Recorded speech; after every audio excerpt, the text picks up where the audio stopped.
11:45. Never mind the 11:45. It must be late again. Tommy, come on. It's always held up.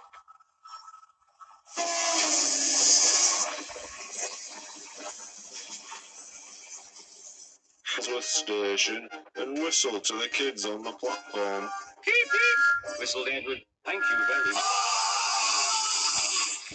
Sadly, this was only the first in an increasing number of incidents. Biofuels locomotive used on the railway. We fueled her up and everything seemed fine. Then things got out of hand.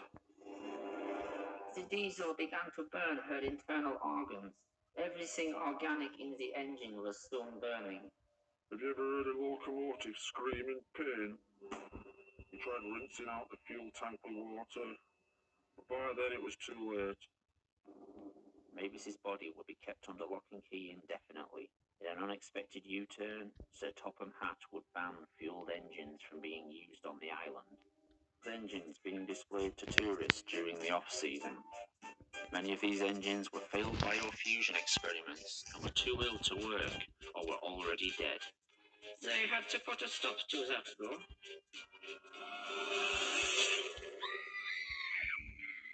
With all accidents happening, everyone started asking the same thing.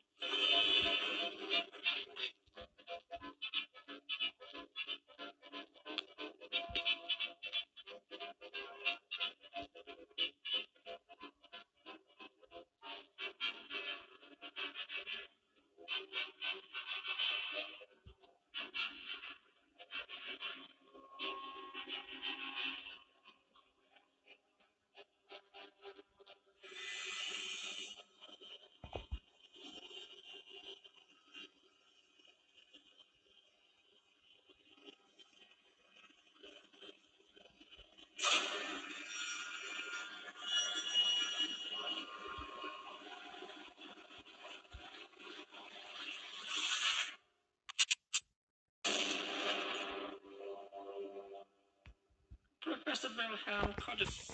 Then that turns to please to douse the fire. But the fat bastard held us back. He wanted to see what would happen. He argued he had put a lot of work into Gordon, and the chances to get him working were too great an opportunity. He was literally cooking from the inside. By the time we burned out to act, it was too late.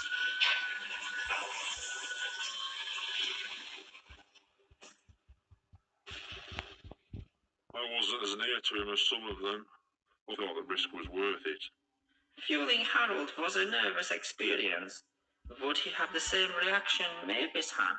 We all breathed a sigh of relief and loaded the injured people aboard. Then it all went wrong.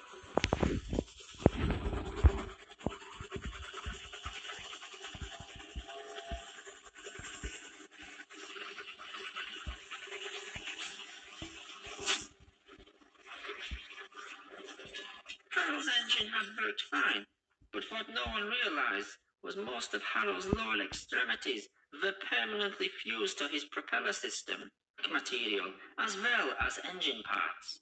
You'll feel a different engine and won't need special coal anymore. With those few words, it sentenced Henry to death. Won't that be nice? Yes, sir, said Henry doubtfully. Everyone knew we wouldn't see him again, and everything was sewn up nice and neat for that fat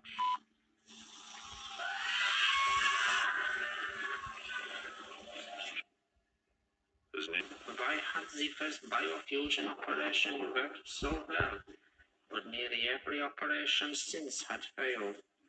Sadly, Thomas found the reasons inside.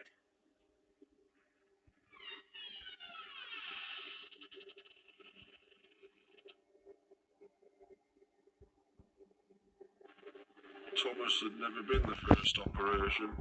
He hadn't even been second. What shed number 17 contained was evidence of several attempts to create a tank engine with Thomas's DNA. These had been early tests made by people with no experience of an experiment on this scale. Ill-planned and unprepared, these procedures had used DNA from the human Thomas and had been as much the real Thomas as the tank engine the world had come to know and love. To us, Thomas the Tank Engine had been the Thomas we all knew as a boy. Part of the family the whole island's population had known and respected since Wilhelm first arrived. In actuality, this tank engine was no more the real Thomas than all the failed creations made over the 12 months before. This Thomas had all the human Thomas's memories and experiences. He had learned what Thomas had learned, known who Thomas had known, but so had all the previous failures.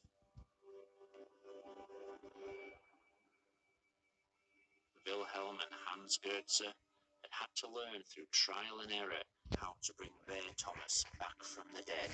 The following experiments had not had the same work put into them, resulting in the freak engines and aircraft that had developed so many problems on Sodor Island and around the world.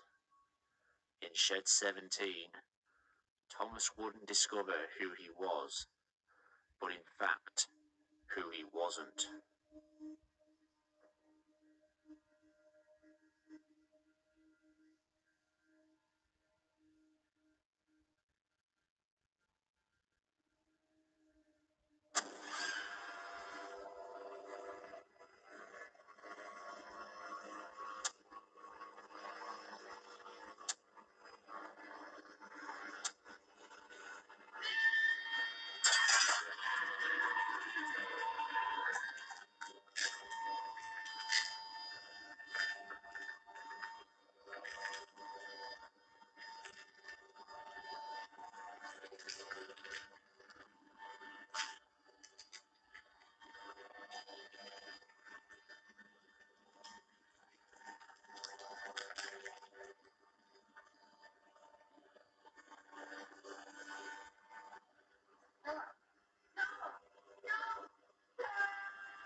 He had no idea he was only one of many clones. None of us did. I guess as time passed, we stopped asking all the questions we had at first.